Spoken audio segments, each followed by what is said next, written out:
बांदा जनपद के बबेरू कस्बे में सिराथू विधायक पल्लवी पटेल पहुंची, जहां पर कार्यकर्ता व पदाधिकारी के द्वारा जोरदार स्वागत किया गया। उसके बाद सिराथू विधायक पल्लवी पटेल के द्वारा एक प्रेस वार्ता आयोजित की गई, जिसमें केंद्र और प्रदेश की भाजपा सरकार पर जमकर निशाना साधा और इंडिया गठबंधन जो बनाया है उसकी मजबूती को लेकर श्री मैरिज हॉल पर कार्यकर्ता के साथ समीक्षा बैठक की। मामला बबेरू कस्बे का है। बुधवार सिराथू विधायक पल्लवी पटेल बबेरू पहुंची, जहां अंतरार रोड स्टेट बैंक के सामने कार्यकर्ता के आवास पर प्रेस वार्ता की। प्रेस वार्ता करने के बाद अपना दल कामरेवादी पार्टी के संगठन की समीक्षा बैठक की, जिसमें सैकड़ों की संख्या में कार्यकर्ता व पदाधिकारी मौजूद रहे, जिसमें कार्यकर्ताओं के द्वारा प्रमुख रूप से अतिथि सिराथू विधायक पल्लवी पटेल व विशिष्ट अतिथि राम सजीवन निर्मल पूर्व विधायक सिराथू लोकसभा बांधा चिरकुट प्रभारी का फूल मालाओं से जोरदार स्वागत किया गया। वहीं पर प्रेस वार्ता पर पल्लवी पटेल ने बताया कि हमारा इंडियन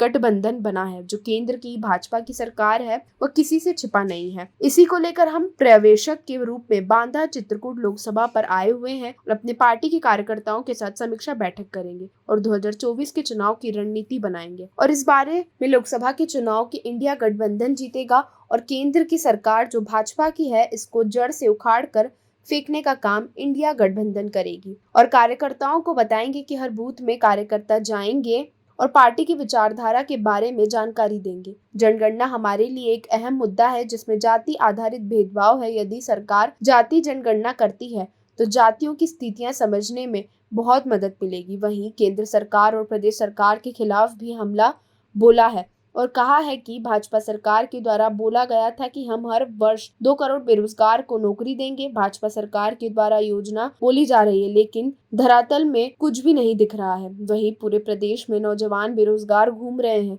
किसान परेशान है, मजदूर भी परेशान है। वहीं यह भी बोला कि जो इंडिया गठबंधन बना है उसमें जो भी प्रत्याशियों का चयन किया जाएगा उनको मजबूती के साथ जिताने का काम करेंगे और इस बार केंद्र की सरकार को जड़ से उखाड़ कर फेंकने का काम करेंगे। इस मौके पर सैकड़ों की संख्या में कार्यकर्ता व पदाधिकारी मौजूद रहे। ये लोकसभा चुनाव 2024 बहुत नजदीक है और ये लोकसभा इस देश की दिशा को निर्धारित करने वाला है।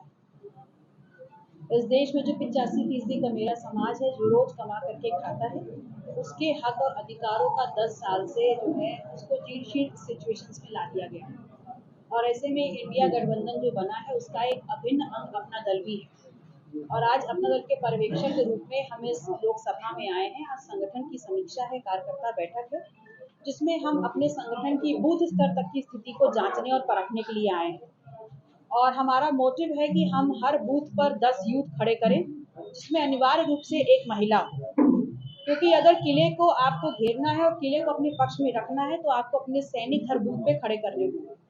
उस लिहाज से आज समीक्षा बैठक है, जहां पर राष्ट्रीय अध्यक्ष जी के निर्देशानुसार हम अपने कार्यकर्ताओं को ये बात भी कहने आए हैं कि आपको जनता के बीच में जा करके ये बताना है कि जातिवार जनगणना हमारा सबसे अहम मुद्दा है, क्योंकि इस देश में जाति आधारित भेदभाव है और असमानता है और यदि सरकार जो है जातिवार जनगणना कराती है तो उन्हें जातियों की स्थितियां समझने में बहुत मदद मिलेगी और साथ ही साथ उनको ये समझ में आएगा कि ये जातियां किन विषमताओं से होकर गुजर रही हैं।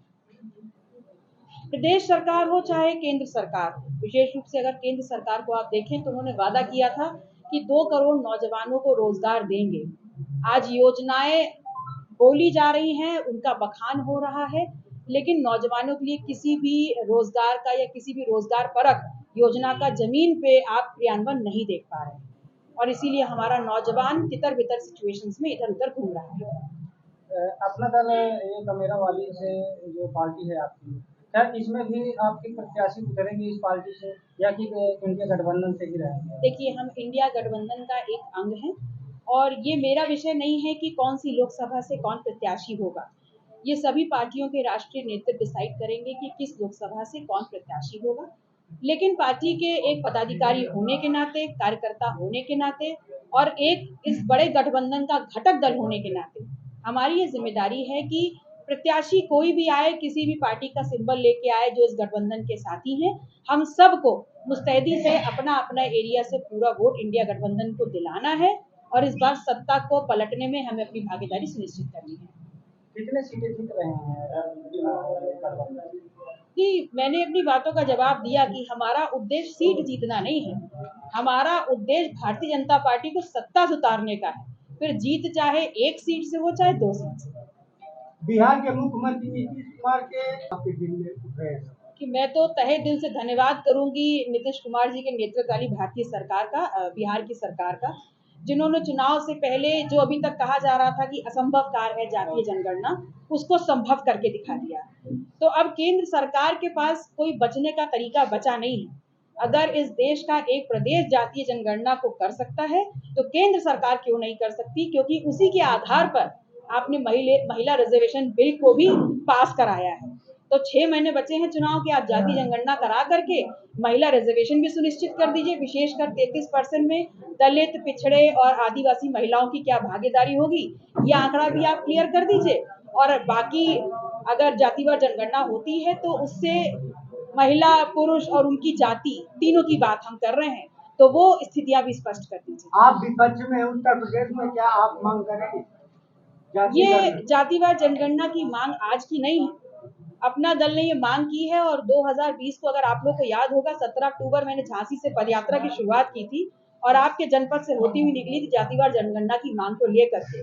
तो जातिवार जनगणना आज देश का मुद्दा बना है। बहुत खुशी है कि अपना दल की एक पहल रही थी, अपना दल ने विश्वास किया और आज वो मुद्दा इतने बड़े गठबंधन का मुद्दा बना है।